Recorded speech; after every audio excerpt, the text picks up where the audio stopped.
Did I ever tell you how lucky you are?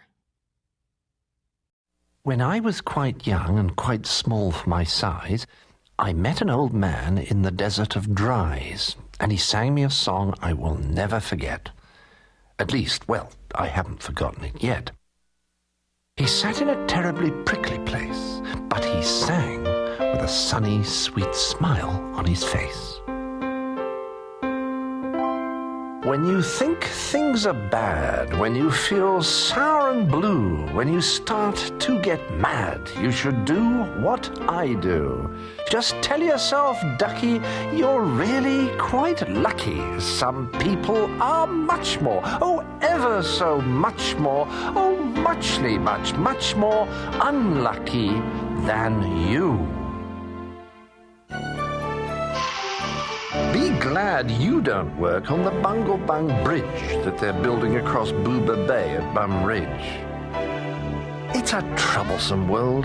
All the people who are in it are troubled with troubles almost every minute. You ought to be thankful, a whole heaping lot, for the places and people you're lucky you're not. Just suppose, for example, you lived in Gazette and got caught in that traffic on Zate Highway 8.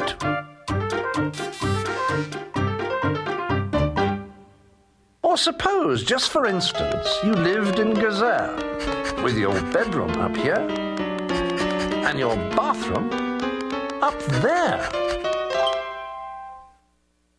Suppose, just suppose, you were poor Herby Hart, who has taken his thromdimbulator apart. He never will get it together, I'm sure. He never will know if the gick or the gore fits into the scrux or the snucks or the snore.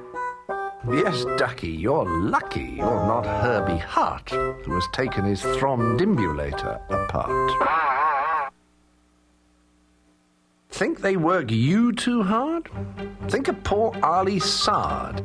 He has to mow grass in his uncle's backyard, and it's quick-growing grass, and it grows as he mows it. The faster he mows it, the faster he grows it. And all that his stingy old uncle will pay for his shoving that mower around in that hay is the piffulous pay of 2 duklas a day, and Ali can't live on such piffulous pay. So he has to paint flagpoles on Sundays in grooves. How lucky you are you don't live in his shoes. And poor Mr. Bix. Every morning at 6, poor Mr. Bix has his borfin to fix. It doesn't seem fair. It just doesn't seem right. But his borfin just seems to go slump every night. It slumps in a heap, sadly needing repair. Bix figures it's due to the local night air. It takes him all day to unslump it, and then the night air comes back and it slumps once again. So don't you feel blue. Don't get down in the dumps. You're lucky you don't have a borfin that slumps. And while we are at it, consider the schlots, the crumple-horned, web-footed, green-bearded schlots, whose tail is entailed with unsolvable knots. If he isn't muchly more worse off than you, I'll eat my umbrella. That's just what I'll do. And you're lucky, indeed, you don't ride on a camel. To ride on a camel, you sit on a whammel. A whammel, you know, is a sort of a saddle held on by a button that's known as a faddle. And boy, if your old whammel faddle gets loose, I'm telling you, ducky, you're gone like a goose. And poor Mr. Potter, T-crosser, I-dotter. He has to cross T's and he has to dot I's in an I and T factory out in Van Nuys. Oh, the jobs people work at. Out west, near Hotch Hotch, there's a Hotch Hotcher bee watcher. His job is to watch, is to keep both his eyes on the lazy town bee. A bee that is watched will work harder, you see. Well, he watched and he watched, but in spite of his watch, that bee didn't work any harder, not much. So then somebody said, our old bee-watching man just isn't bee-watching as hard as he can. He ought to be watched by another hotch-hotcher. The thing that we need is a bee-watcher-watcher. Well, the bee-watcher-watcher watched the bee-watcher. He didn't watch well. So another hotch-hotcher had to come in as a watch-watcher-watcher. And today, all the hotchers who live in Hotch-Hotch are watching on watch-watcher-watchering watch.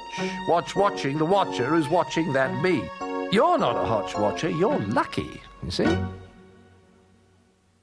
And how fortunate you're not Professor de Bries, who has spent the past 32 years, if you please, trying to teach Irish ducks how to read Givanese. And think of the poor puffing Pooglehorn players who have to parade down the Pooglehorn stairs every morning to wake up the Prince of Poohboken. It's awful how often their poogles get broken. And, just suppose you were poor Harry Haddo. Try as he will, he can't make any shadow. He thinks that perhaps something's wrong with his giz, and I think that, by golly, there probably is. And the Brothers Bazoo, the poor Brothers Bazoo. Suppose your hair grew like theirs happened to do. You think you're unlucky? I'm telling you, Ducky, some people are muchly, ever so muchly more unlucky than you. And suppose that you lived in that forest in France, where the average young person just hasn't a chance to escape from the perilous pants-eating plants. But your pants are safe, you're a fortunate guy, and you ought to be shouting, "How lucky am I?" And speaking of plants, you should be greatly gladish you're not Farmer Falkenberg's 17th radish. And you're so lucky you're not Gucky Gown, who lives by himself 90 miles out of town in the ruins of Ronk. Ronk is rather run down. And you're so lucky you're not a left sock left behind, by mistake, in the caverns of Croc. Thank goodness for all of the things you are not. Thank goodness you're not something someone forgot and left all alone in some punkerish place like a rusty tin coat hanger hanging in space. That's why I say, Ducky, don't grumble, don't stew. Some critters are much, ever so much more unlucky than you.